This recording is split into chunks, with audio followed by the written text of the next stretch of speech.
Hey guys, it's Vinny B with Dead on Board Gaming, and I'm here with Zach Reinschreiber. He won the Gift of Games Pro Quest with a file list that's a little bit different than most, and also a little ahead of the curve, which is super interesting.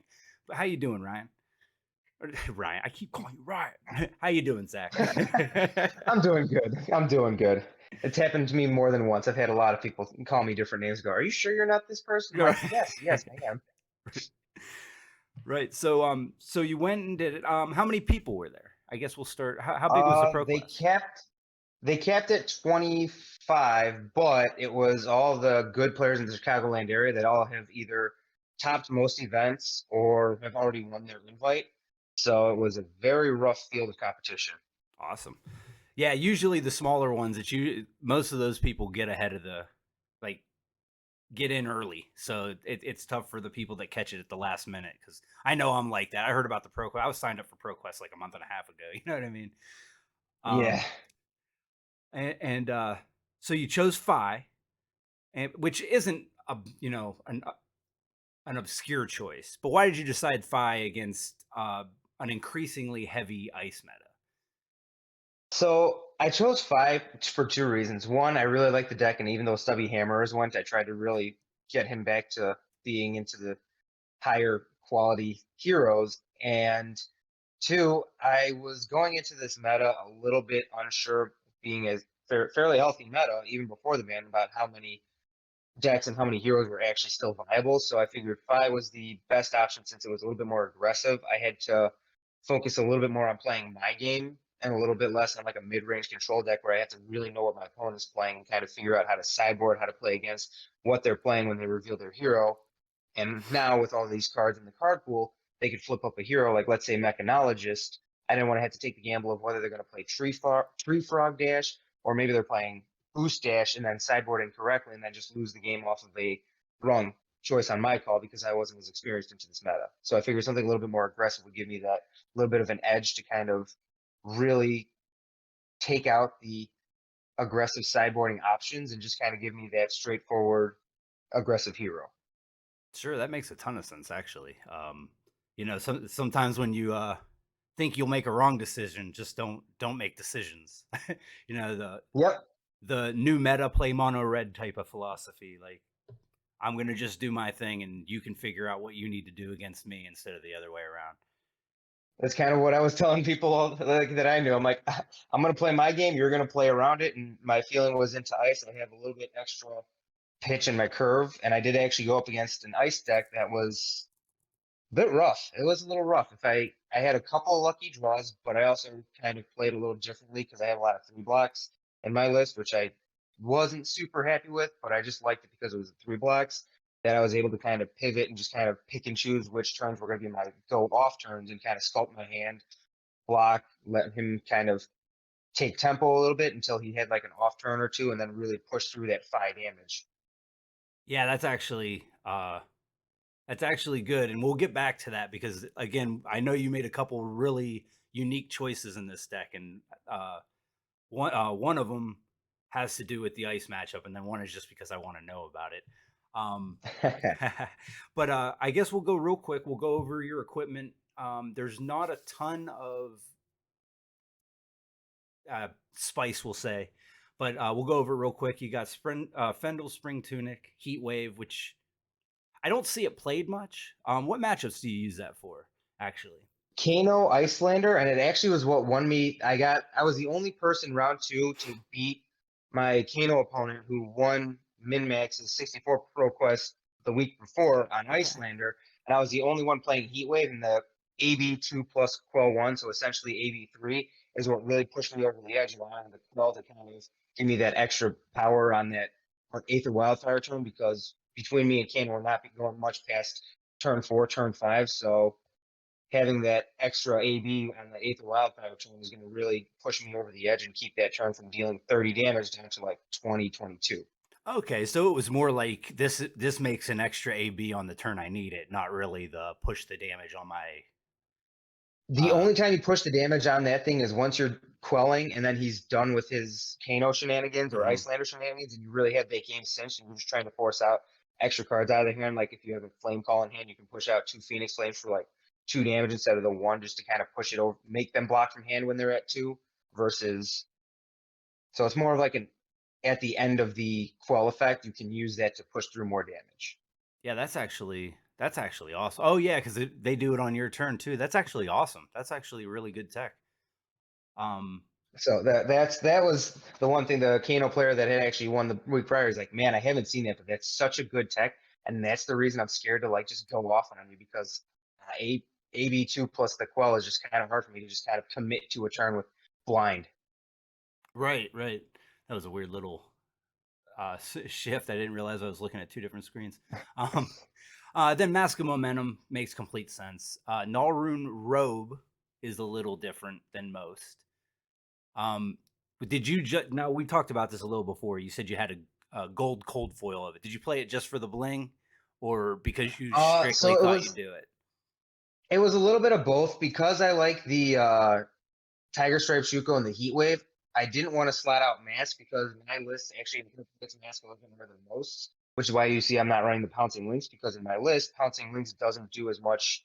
It does more damage in one turn, but it's not threatening as much on my. It's not oppressing my opponent as much as let's say Momentum, which keeping the momentum in really slowed me down to the Tide Flippers Heat Wave. So I wanted to have an extra one just in case of the Ice Lander Kano matchup because there's always those oddballs that have to play Kano. And then Icelander was becoming huge into the meta, so I wanted to have the little extra cushion for him since I had some space in the sideboard. Sure. No, that makes sense. Matter of fact, a lot of Fis don't even worry about the AB. They go in usually with like an AB1 with the Tide Flippers. From what I've seen, anyways, I know it's Yes, so relying on that kind of shows the meta you expected. Also, pouncing links, like you mentioned, has seemed to take over the spot for Mask of Momentum. I'm personally a fan of Mask of Momentum because I think the threat of draw a card is stronger than 5 damage here or there. I'm not a 5 player, so I may be wrong on that, but I really do respect the threat of drawing a card at any point. I saw Mask Momentum giving me more of an edge, and we'll see some of the deck techs. But like my whole game plan with Phi was, I essentially guaranteed with a full hand at least 5 attacks. So if I can throw 6 attacks out, they have to a block correctly. Like there's no better feeling than Phoenix Flame for one eating 2 block equipment. That is a great feeling for me. And then following up with another 3 attacks, threatening mask for another 3 damage, and then they have to block with a 3 from hand. So not only did I eat equipment and waste it, make them waste it early game, now they're also down a card in hand because they had a double block because mask would have triggered twice, and then Yeah, still siphon through damage that whole turn.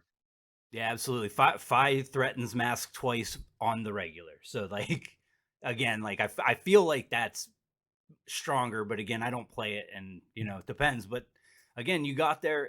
It seems right to me. Again, as not a player, um, Searing Emberblade, Snap Scalers, and Tide Flippers. So, do you just put these in against Arcane, the Tide Flippers? Is it always Snap Dragon Scalers outside of that?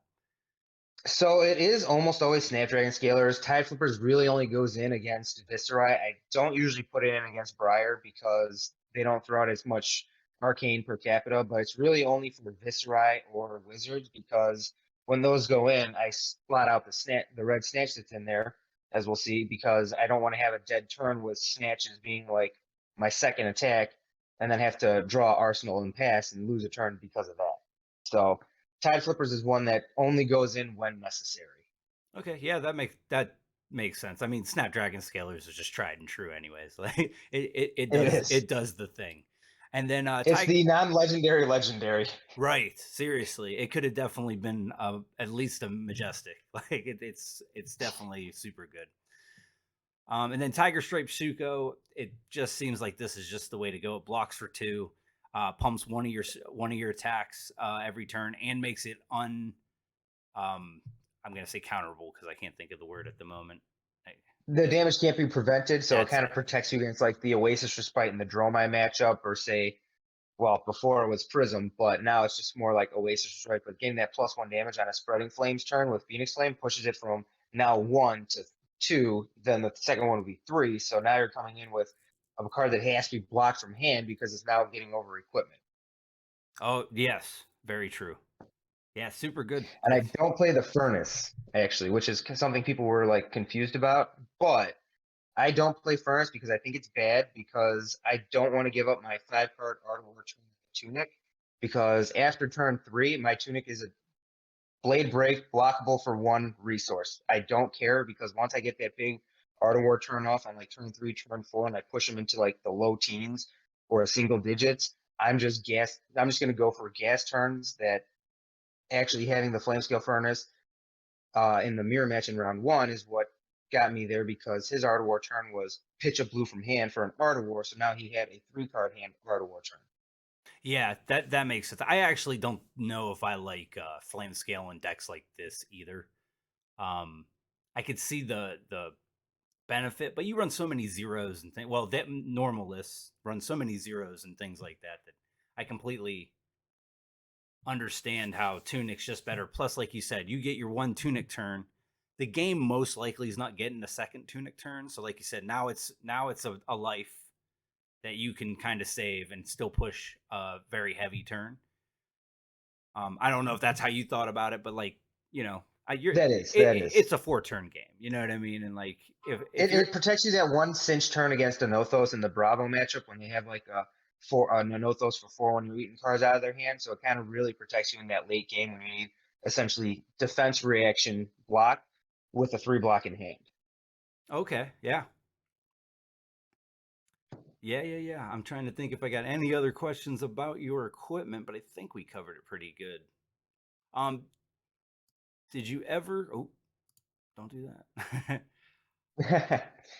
So, did you mess around at all with Kadachi? I was thinking about it, and right as soon as I thought about that, this round's on me hit $30, and I said no.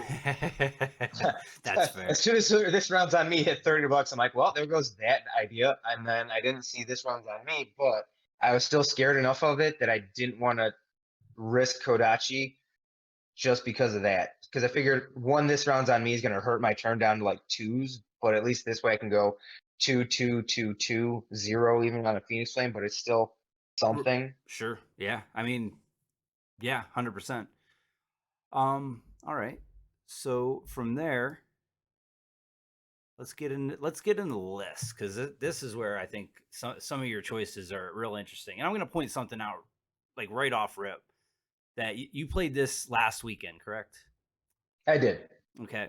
There are no belittles or minimalisms in your list, which Nah, I think it's a terrible card in Fi. I can respect people's opinion on it, being that it's a very versatile, very turn-saving card, but not starting with a brand belittle turn can really mess up the turn and kind of give you a 3-3-3-1 damage turn instead of a 3-4-3-3-1 and possibly even another 2 after that turn okay, yeah, off the Tiger Stripe Phoenix Flame. that makes sense. Now my biggest question is again, you're going into an increasing ice meta, which I think is where that card shines the most, is being able to like pitch a blue, melt 2 frostbites or channel lake frigid plus a frostbite, go get another blue, and now you're getting to start your turn with three damage and 4 resources. That kind of, in my experience, is how I get ran over as an Icelander player. Is because that channel lake frigid can't keep up with those 4 resources and all the zeros. Um, did you put any consideration into that before you cut it, or were you just like, I just don't, I want to maximize my damage and I'm gonna just fight ice as a ninja would? So I did a little bit of both. So my pitch count is a little bit heavy into, especially since I'm playing the erase faces in the board in case of flame waves. So I already am a little bit pitch heavy for Phi. So I added in the extra. I kept in the Salt the Wound. I have the Art of Wars, and I kept a couple extra blues that I needed to just to have a little bit of extra pitch resource to save me. As you showed, the Heart of Fandal was just for a little extra pitch resource, and then for when I get it, since I'm shuffling the deck so much and I'm usually just taking hits to the face, the Heart of Vandal can kind of give me that life, give me a little bit extra pitch. And then along with the D reacts, instead of the sync belows, I'm playing the springboards and that all you got for a little bit extra. wiggle room with the yellows, especially because Wounded Bull Icelander is still a big problem that I Right. was worried about. Sure. Yeah, okay, so you actually answered my next question about Heart of Fendel, which was Oh, okay. uh considering that you'd probably only see it once a game, but you made a good point. You do shuffle and search often enough that you might see it 2 to 3 times in a game. So that actually, I didn't think about it that way. So that actually answered the like one of my biggest questions about Heart. Oh, okay. Yeah, it was really funny. I drew it uh twice in one match and then once in three other matches. And the first time I drew it was in round one, going first with Fai. I still managed to get there, but I had to pitch the Heart of Ice turn one, gain 0 life off of it. However, it still gave me that three resource because I did get lucky. I do run quite a few no blocks. I think there's three, six, eight no blocks in the deck. So that's pretty steep, but Oh, I yeah, run a too. lot of three blocks to make up for that. Okay, so yeah, that makes sense because you did say you went a little heavier on your 3 blocks. That I all you what? got is fantastic, just in general. I wanted to It say that card is very very good in general. Um, Oh, you were gonna say something. Go ahead. I don't want to Oh, break your concentration. oh no, you're good. The Phoenix Form package that I was running was kept in there mostly because of the fact that it blocks for three, and having the Phoenix Forms and Ancestral Empowerment really helped keep a lot of the other matchups that kind of do aggro but also block a little bit better at bay, like Dash or the I played a Lexi Control Go Tall Arrow that's going around. So it's a lot of ice arrows, a lot of ice with the shock charmers to trigger the arrows effects more than once. So there were a couple of times where I was just blocking 6, 7, letting him eat my turn, just take like a couple of damage, stay in like Mm, the mid to high 20s, and just kind of let him try and take tempo back, lose a turn, arsenal a card, and then draw back up and just say, "Yep, you can have it. You can do what you're going to do. I am only going to crack back." Even with like three frostbites, I would only deal 6 damage, and he's still coming at me for like 10 plus two shock charmer triggers. So it wasn't good crackback damage for how much he was dealing to me. So it was a kind of, all right, I'll lose my turn, kind of get the next turn. So like hope for the his off turn, I can just sculpt my hand, get the cards I need, and then really go to town, right. pummeling his face in with just pure damage. And Absolutely. I, I did get lucky. I did draw Art of War 2 turns in a row when he had Eisenhower Weathervane triggers, and I was able to block with a attack action from Arsenal on 1 turn with +1 defense. So I was able to block the full damage plus blocking from Arsenal on a dominated arrow, which was a really big privilege for me. Yeah, that's a yeah. Art of War is just such a good card. So it just does it all.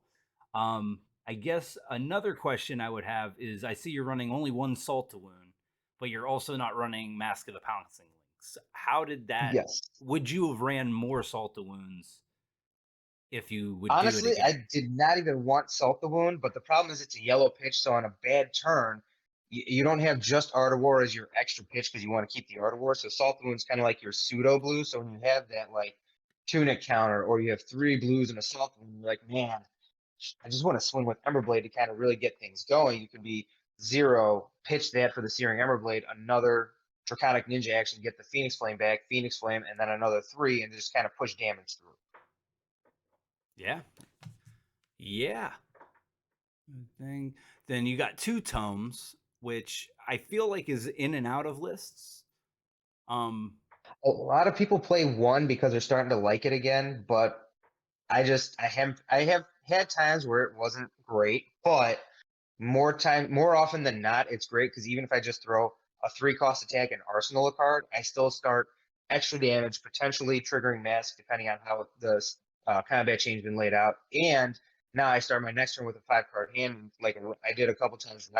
Rise from the Ashes from Arsenal with 2 Phoenix Flames in graveyard really kickstarts a turn to the map. yeah, that's also fair. Yeah, absolutely.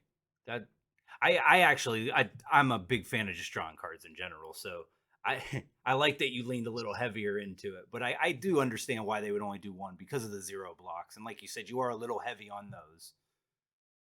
Yes, but the nice thing is Tome can also, if it's an inconvenient Tome, I can at least pitch it to Sprouting Flames, Flame Call Awakening, and just kind of, or use that and pitch that and another red to Searing Everblade with a bad hand and just kind of block out the turn, double pitch, Searing Everblade, and then just kind of hope for another good hand and just kind of tempo it out until I can get a better hand that my opponent has and just be able to do what Fai does and just throw attacks until they have nothing left.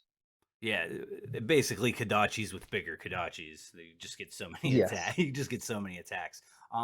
So you went a little heavier on the pitch, so that would explain how you fit Thaw in there. Which we actually, me and my the other guy that runs the channel, Bob, had conversations about how good Thaw actually would be into this meta, but the way most decks are constructed, it's kind of a tall ask. So going a little heavier, I do like your choices between Race Face. Thaw seems really good into this type of meta. What a lot of people forget about Thaw too is it has to be in graveyard, and so many ice cards in a red heavy deck are discarding a card unless you pay X. You can just as easily discard that instead of having to pitch two cards. You can just discard the Thaw, pop either Frostbite or Frost Hex, and be totally fine with that and be like, yep, I did not miss a thing. Yeah, that's actually I didn't even consider that either. You're right. You just discard there, and then it's like, okay, now you have an answer to one of probably more of the problematic things, such as Insidious Chill. That'll start stripping your hand. If you can get rid of that, that seems super strong. Yes.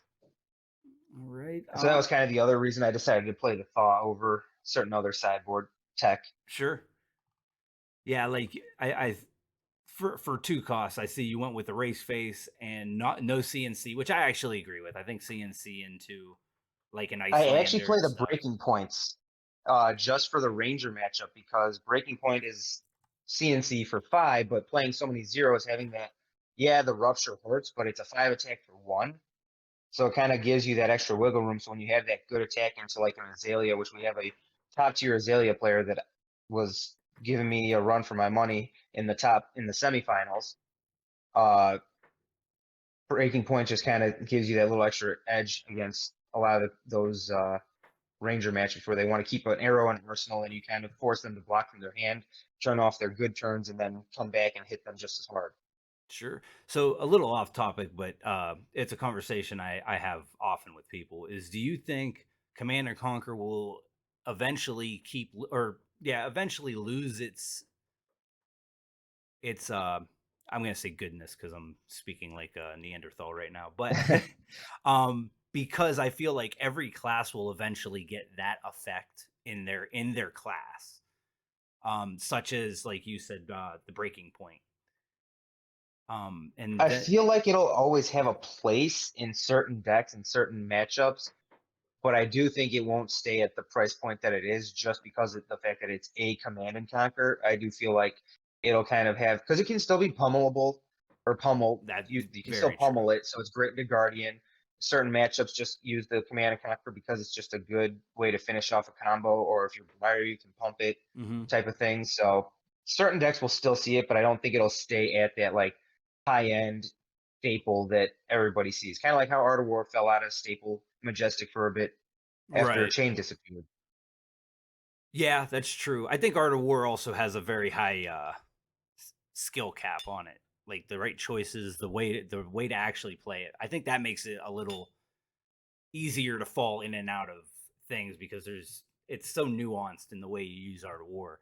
Where Command and Conquer is just like jam at home and Yes. do the thing, you know.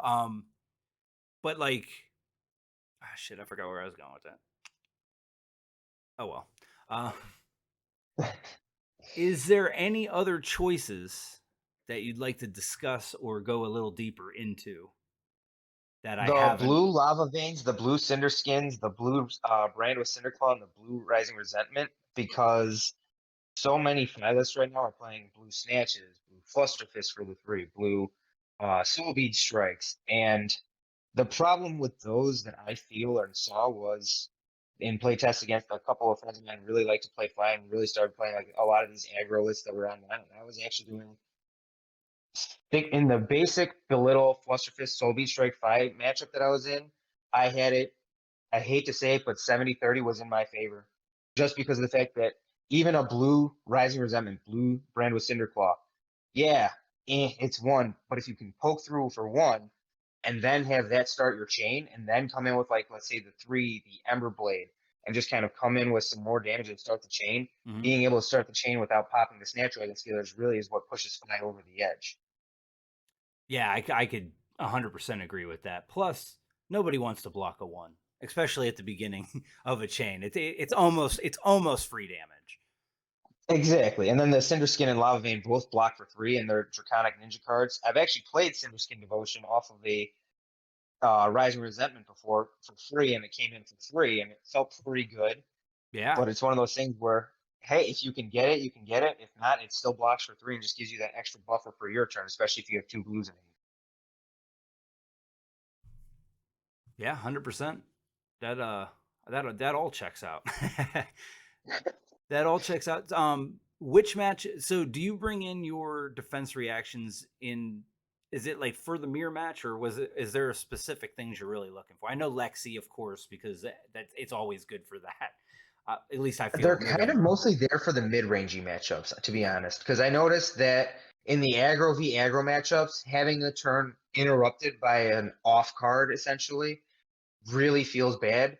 So instead of that, I'd rather either sometimes what I'll do is I'll rotate Phoenix Flames if I have two in my graveyard, or another thing is I'll pitch a Phoenix Flame if I have two in my graveyard and I'm only seeing zero, maybe one Flame Call Awakening. I'll pitch that to do something else because that way I don't have to worry about having my graveyard full of Phoenix Flames and not being able to Flame Call Awakening for it. So Yeah, like I usually use the rotating arsenal for the Phoenix Flame instead of the defense reaction to interrupt the turn. So I'll just see like where life's at, how people are playing, and see. Or if I'm really down on some of the red combo stars, I'll even start with a Phoenix Flame for zero, get the combo going, and then instead of having to just max my attack and not have an arsenal, I'll start with a 5 card hand, even if it's a Phoenix Flame for zero, just to start the combo. yeah. I mean, that makes sense. And Fi does really operate as offense is the best defense, as long as you can do it. I guess my question was more towards is that all you got? Just because it can set up such a good turn out of your arsenal, it That's becomes in a the five card. mirror and for Dromai. Okay, yeah, I would say Dromai and in the mirror, depending on. Unfortunately, I've noticed that all you got's really good, not into like a Phyllis like mine versus a Phyllis with belittle because of the fact that I was letting Mask trigger. I let the first fight that I played against trigger his mask on the Art of War turn because he had finished out with a belittle, and I'm like, all right, so he's gonna hit me for four after this, and I have my 5 card Art of War turn that's an Arsenal plus the Tunic. I'm like, I don't think I care that much, and I ended up pushing through like 26 damage on my turn. wow, that's it. So busted. So it's I so made this good. list with keeping like when I was playtesting it, I was making this list. I was averaging like my average turn was about 16 damage. I would say a bad turn was about 12, and a good turn was anywhere between 23 and 28 damage. Man, And that's usually with the Art of Wars. I wish my bad turns were 12. Like Well, because everybody always assumes that if I can't do anything with two cards, but even with two cards, I can still zero cost, pitch a blue, Searing Emberblade, Phoenix Flame, and threaten Mask, and that's still really really good. sure. I mean that's at least stripping one card at higher life totals. At lower life totals, again you're just Kadachian with better output. Um, Exactly. so I guess next question would be: do you have any tips for people going into this weekend if they were going to pick up something like this or and try something without belittle? Which I assume people won't. I assume they're going to try to use belittle one last time. It's kind of um, I assume so. I was gonna say this list is actually really good into the belittle fight just because there's more damage per capita. But the best thing I could say with this is there's more three blocks, so you can always see what your opponent's turn is doing, figure out, especially into the aggro, what they're going to do, and kind of figure out your blocking that way. And if you're just going to throw more damage, but don't be afraid if you're like, oh, this hand's kind of meh, but I have three blocks. Don't be afraid to just lay the hand down, Arsenal and not blue, like Arsenal, a ancestral empowerment, rise from the ashes, and just sit for the next turn, and then really take like you can take the 10, 12 damage next turn that they're throwing and just kind of crack back for another 18 to 20 instead Yeah. of just having an turn of like 9, 10 damage just because you want to lay down your hand. Yeah, that's actually one of my issues is I have a hard time wanting to give up an entire turn. Like I'm always trying to save at least one attack, and I know it's wrong, but like I have a really hard time talking myself into, like you said, lay it down, arsenal, go to the next, and wait for the turn you can soak damage and really kind of push out. And like that's a skill that's very important in this game. And like I said, I'm 3 years deep in this game. I still have a hard time uh, realizing how to tempo blocking versus trying to be offensive and make them give up cards. It's really hard when you're playing a lot of 2 blocks because you're like, all right, I can comfortably block 4 and then still take like 12 damage and then be like, okay, well, now I have no turn. Versus when you have all these 3 blocks, you can block 6, which is essentially 2 attacks, and be like, okay, well, I blocked 2 of their big attacks. I've taken 4. My turn's not going to be great, so I might as well just block another card. Mm-hmm. Arsenal, the Rising Resentment, Ronin Renegade, something, just be like, okay, so I can start this next turn full swing and then really just kind of hammer them in with another. Like if you can start with Red Rise from the Ashes, I had turns where I started with that, and Arsenal was pumping out 18, 20 damage, and just taking between 2 turns like 4 to 6, and then another like 10 to 12, and just hitting them back for 20, and then pushing them into the lower life totals and watching them go, oh boy, and me still having full equipment to block with into the late game because once they get down to, I would say at least 3, 4 or 5 is pushing it. But once they're at least 3, you can block with mass comfortably because almost every single thing you're going to do is going to either chip damage or force them to block the cards from their hand. Yeah, 100% agree. I even like 5. But like you said, I mean, the closer to dead, the better. But like, I The think, problem with 5 is they can keep a nice hand and take like the 2 Phoenix Flames, just kind of, if they, especially if they have equipment, they can kind of like block, have a 3 card hand, and then just kind of be like, okay, well, I took 2 Phoenix Flames, I'm at 3, but with 3 cards, I can just hammer your face in without the mass to kind of give you that extra cushion for block, whether it's dominate or if it's just a big attack. You have to like late game give up your hand to just not take all that damage. Just feels a little bad with an oppressive aggro deck like Fi, in my yeah, opinion. okay, yeah, I could definitely see that. Like the Azalea lists are really playing red in the ledger. I got lucky that all of the red in the ledgers I faced were not pumped, but being a dominated arrow and Azalea, red in the ledger just kills your turn. So if it's like 7, say, I would probably just eat up a 3 block and then mask and Tiger Stripe just to crack, kind of, if I have a good turn, crack back for another 12 to 15 to just keep that pressure on until the next turn with red in the ledger, and then just kind of let him try and take tempo back for a couple of turns. Because unless you're doing, now that we're getting into Flesh and Blood more and more, unless you're doing relevant on hit effects, like the Engulfing Flame Wave is a good relevant on hit effect for 5, straight damage just doesn't mean as much for like an average damage turn for 12 to 15 because most decks can just push that damage through and just fight toe to toe, or as a flesh book card, pound for pound of just straight vanilla damage. Right. Yeah. Yeah. It's all about hit effects. The game's very heavy on that's the most important thing. If it's not going to do anything other than give damage, you eat it most of the time. Yeah. Yes. Yeah. If it's not going to mess with you at all, like I've yeah, just eat it. That The other thing too is never be afraid to pivot. Like if you've committed to no block, you can always start blocking and say, you know what, I made a mistake yep. after taking an attack or two. Because sometimes when you took 3 and then you blocked out a little bit and you're like, oh, they still have like 3 cards and they're not coming at me for 6, you can be like, I don't want to take this. Let's just kind of mitigate how much damage I'm going to take and try again. Yeah, that's sound advice. Like you're never pot committed. No, and And, I think that's how I beat a Bravo in going. We were at the spot for top 8. It was funny because it didn't actually matter who won. We were into top 8, and we both ended up being lower seat than all of our opponents in the top 8 anyway. But he had a Spinal Crush turn, but he ended up blocking the Tectonic Plate and Creator Fist on my Snatch. I popped Snapdragon Scalers, and this was after drawing up. So this was game turn 2, technically, me going first, and I ended up drawing back up, cracking Snapdragon Scalers that turn, and I still got him from 40 to 29 after blocking out the snatch. And he spinal crushed me. And I was like, okay. I'm okay with this. Yeah.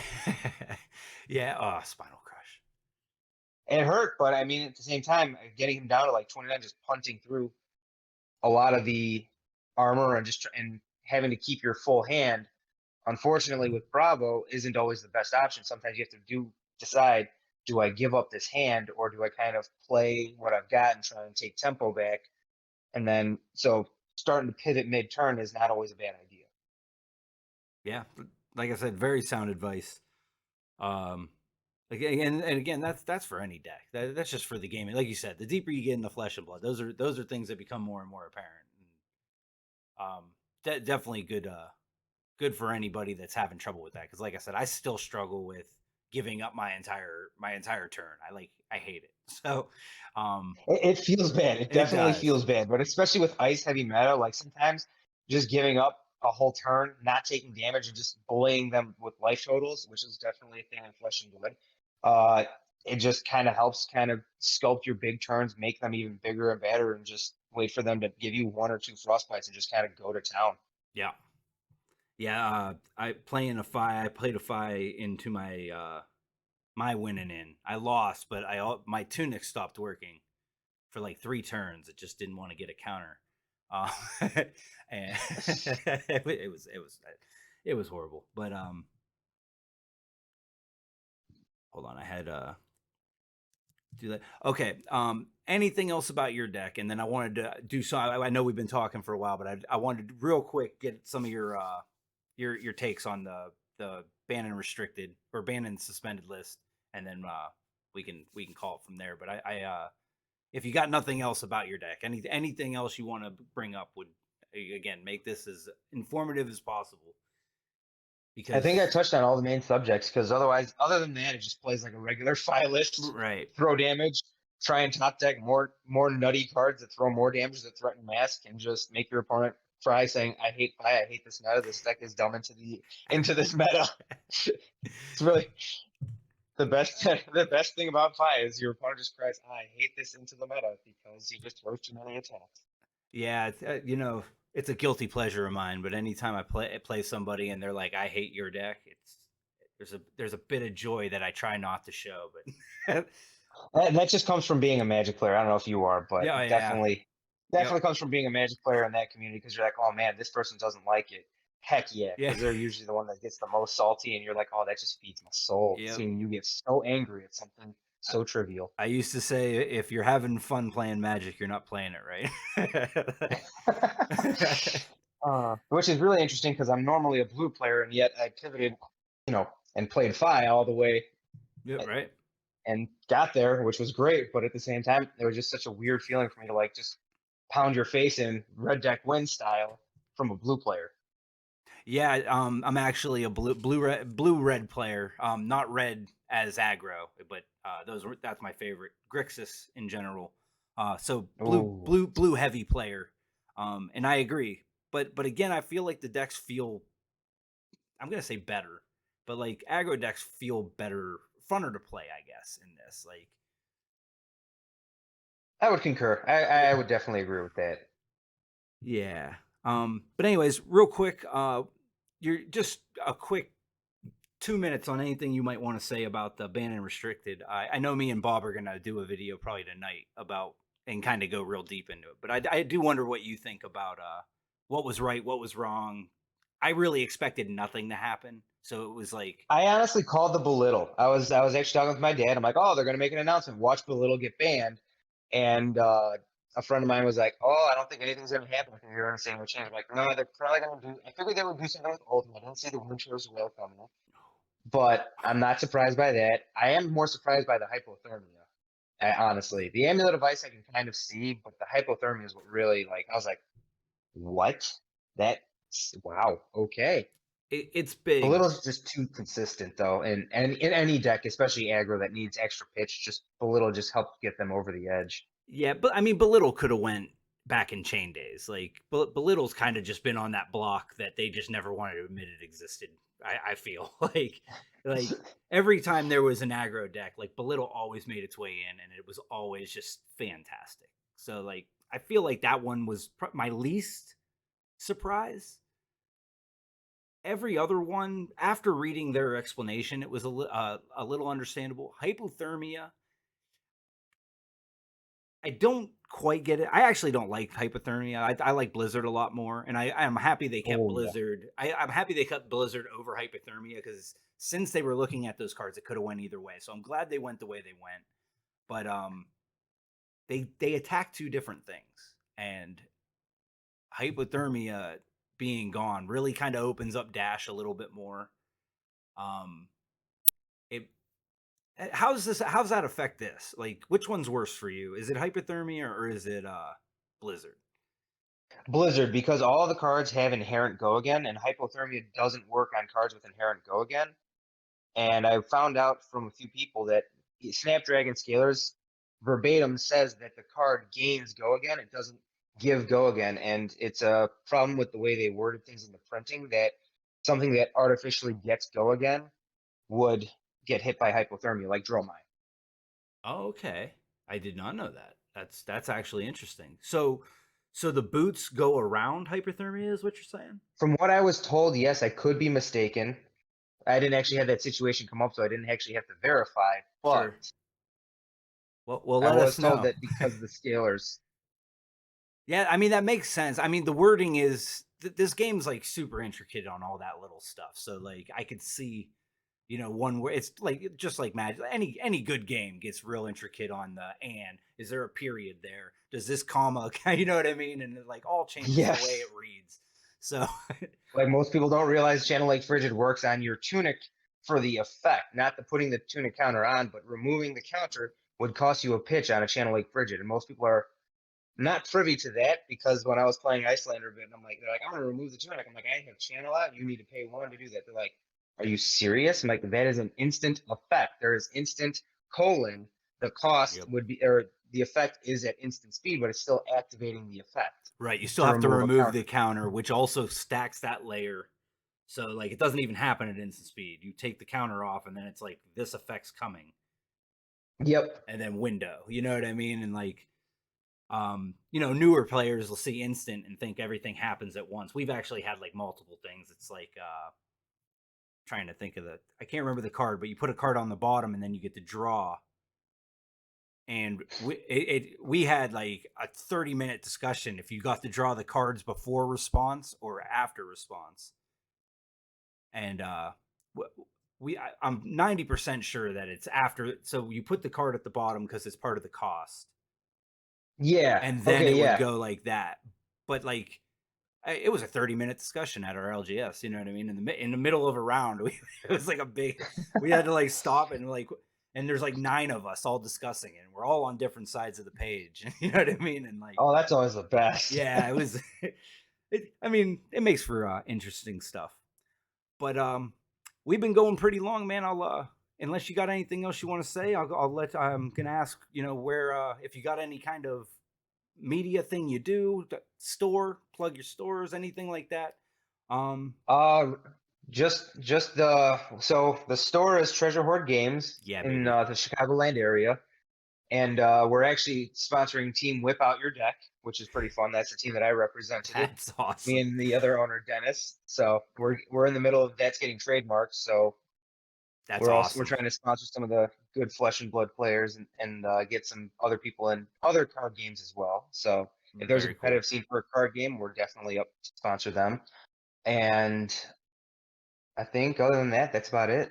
That's it. And then they'll be able to see you here on Dead on Board, and hopefully this will help some people kind of decide what to do on the last ProQuest week because again, you took it down. I want to say it was a smaller thing, but like there's so many things that are capping at 24 and 25. It wasn't really a small event. You know what I mean? Like, It may have been smaller, but every good player in the area that I was afraid of was there, and the Azalea player that I have not beaten once yet.